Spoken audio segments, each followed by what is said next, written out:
So the steps in organizing the steps. So we discussed what are the standards we need to establish. Now we are going to see the steps. There are 3-4 steps that we need to do in establishing these standards. First is organize the enterprise. So estimate the business level. How much business level we are going to have. Then you are going to take the type, depends on the what is the type of the organization. Is a fast food, fine dining, specialty, what is that? Then we need to see the equipments. What equipments we are providing them. Automatic equipments, manual, semi-manual.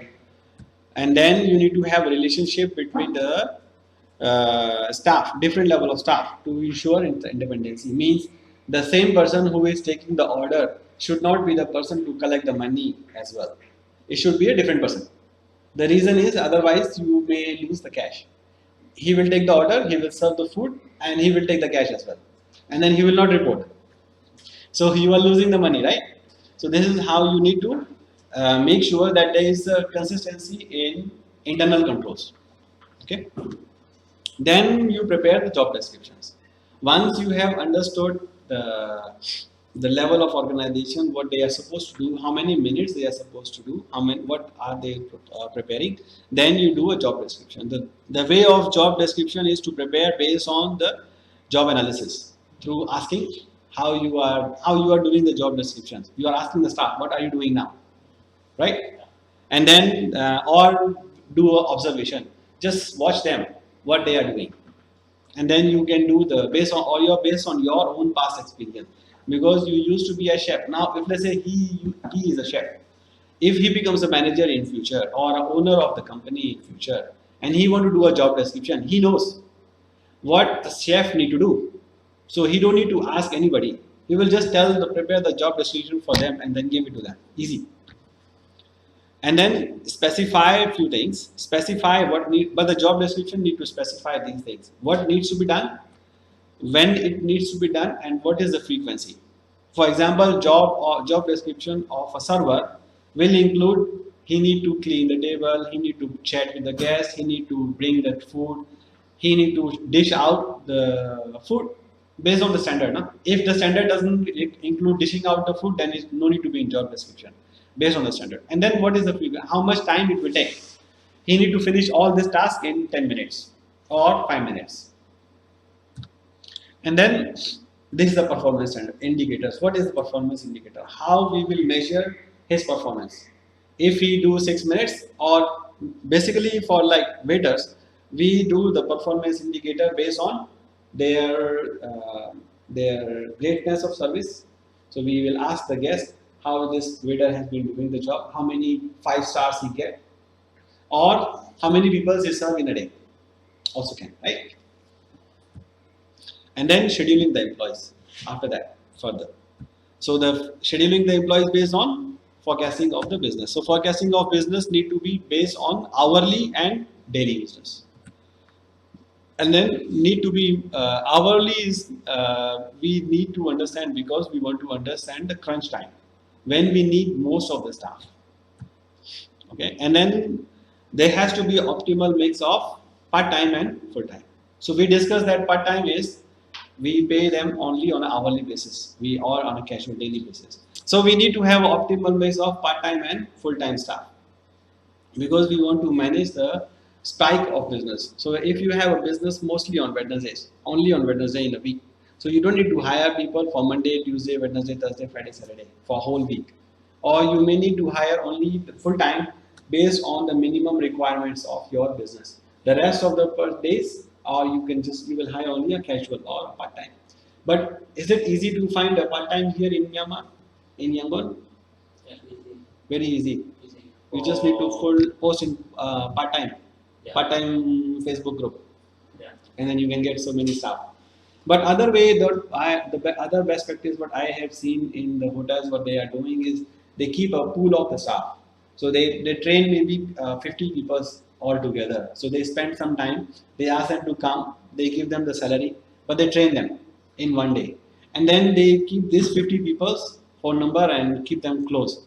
They keep on calling them only those 50 people, not just any random casual, because the quality of service is different.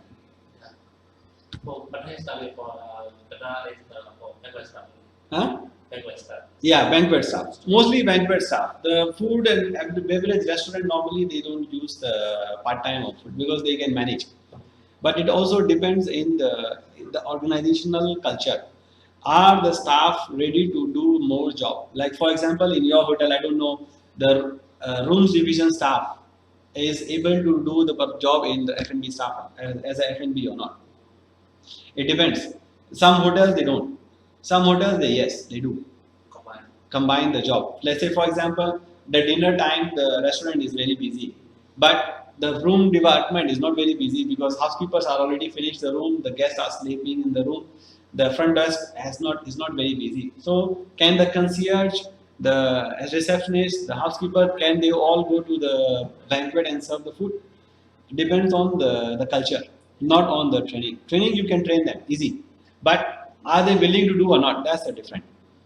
But if it's a one time, two time, I think it's not a problem because like when I was in Thailand, I was in finance. I used to do the room cleaning. I used to do the banquet setup. I used to do the servicing. I used to do the stewarding as well.